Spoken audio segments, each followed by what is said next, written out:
now, but my dad showed me, he takes sweet potatoes, pile them in a big pile, and he got the corn, off the stalks, and they take them corn and stalk and hay and put it on top of this big pile of potatoes, and piece of dirt on top of them. They wouldn't freeze the whole year like that. Oh. When you want some, you go ahead and pull your little hole back, get some out, cut it back up, and they won't freeze. Yeah, and did you guys do that in this community too? Yeah, every community. Everybody. Okay. And my dad learned later on after he came out. So you could have, like, Yeah, take a piece of carpet and lay over it. You put turnips on there and just keep. you had to preserve what you were going to eat. Because Didn't no light bill for that? all during the winter, there was nothing out there to eat. You had to eat what you can. Like I said, he killed hogs in November. I said, about the 15th of November, freeze. They killed those hogs, the coldest day of war, they said. Kill them, scrape them, clean them, and hang them up in there, hang them up on a tree somewhere. They meat gets all cheated and cold, then you lay it down, it'd be stiff, you could cut it. And then they take the other hog, they put it in like call it a smoke out, like a beer right here.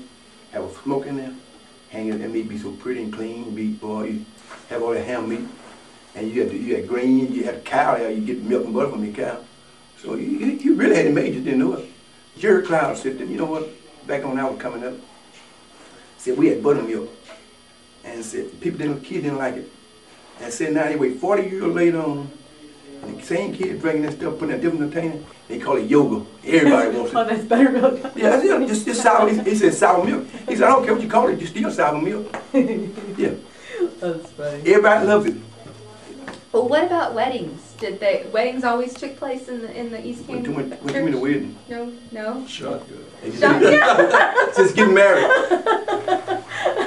No, most people, there wasn't too many. No wedding. No wedding, they just Got married. decided to get married. And Sunday. Ceremony? Oh. anyway, and after they got married, I don't know what happened. They stayed together, like they ain't like do now. Well, no divorces. They might hate one another, but they stayed together. You've got it. We have another tape, right? Go ahead. Go forget. But they stayed together with no divorce like you are now. Like you said, we call it shotgun marriage, get married. And they might get mad at each other down there, think about shooting at one another, but they live together, raised all the kids. But they didn't get married at the church? Well, no. no, They just said we're married, or there was a ceremony at home? Well, they might have a ceremony, you know, they get the license and everything, but most of the time, well, I'd say, a lot of times, there was always somebody wasn't gonna let that daughter marry this guy, you know? So they just go get married and then show up and say, hey, we married. Okay. Are you gonna let us stay with you? A little act of defiance. But you didn't meet your wife here in East Caney. You met her after you were in the Army, or is it the Army? Yeah, Or what I was met her, well, I had two. My first wife I met in Reno, Nevada, Oh. 1954. You were already in the service at that point, right? Yeah, I'd been to Korea and came back to Reno, and she passed away in 78. I got married again in 81, and she passed away in 06. But she grew up in Marshall, but you didn't meet her there. No, I met her in California. In California, okay. And your wife was from the area? She was in Silver Spring, but all that. She's from this community down here, East Caney, but she's in Silver Spring, but she's good. Her parents are buried right up here in East Caney community cemetery up here. I've been married. Me and her have been married for 42 years.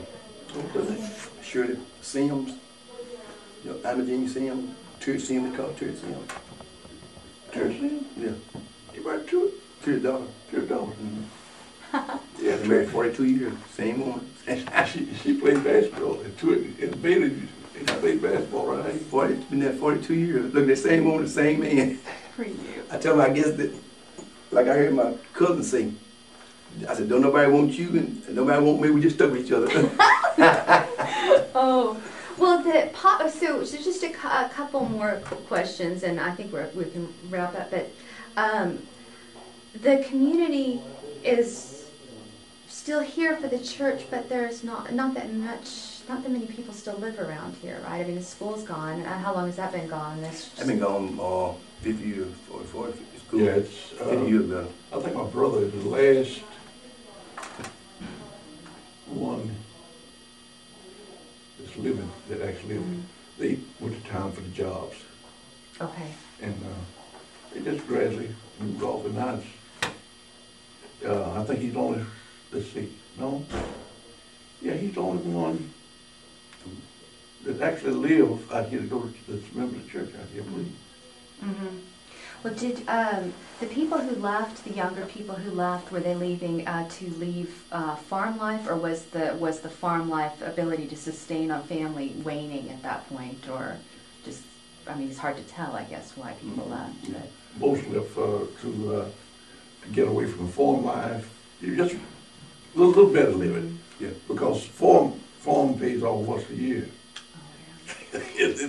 They go and get the jobs and they got training and stuff, you know, worked at hospitals and, you know, different places. Mm-hmm. In my community, man, I think it's about 60, 70 families out there now. I mean, they are moving back.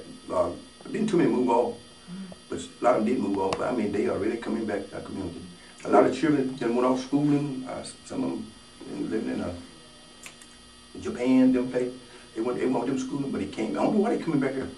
And I tell a lot of people in our community, they're these truck drivers. They drive all over the United States. You know, he tells me, I ain't found no place like Silver Spring in my home. They want to come back here. I said, well, you all up in different places. You in New York? Man, I wouldn't live up there. He said, they don't get no rest. They get back home. And around East Canaan, maybe another 20, 30 miles. On this side of Silver Spring and out south, this land called Sandy Land. And everybody likes it. People come in, especially white people, they got called cutting horses. They'll bring those horses in this community. They want all this Sandy Land. I don't know why. They said it's better for the horses because when it rains like they all day and night, you can drive out in your pasture. And people just like this. It's not like you talking about the black land out there. The trees go down here. They got ditches and creeks, make all kind of different designs. And they moving back. I don't know why. But they want to come back to the community. Is that happening to East Caney too? Are people coming back? They're trying to get. I mean, there's a few coming back, but they haven't joined there, but they're moving back. They'll come back and find where grandpa or daddy or somebody had 2 acres of land. They want to get back in. They go ahead and find it and put a house on it. My grandson, he said, that's how I moved to Marshall, because I was living in California. My wife was teaching school. I was working at the post office. It was just a rat race. And so we decided, let's move to Marshall. And we moved right in. Been there ever since.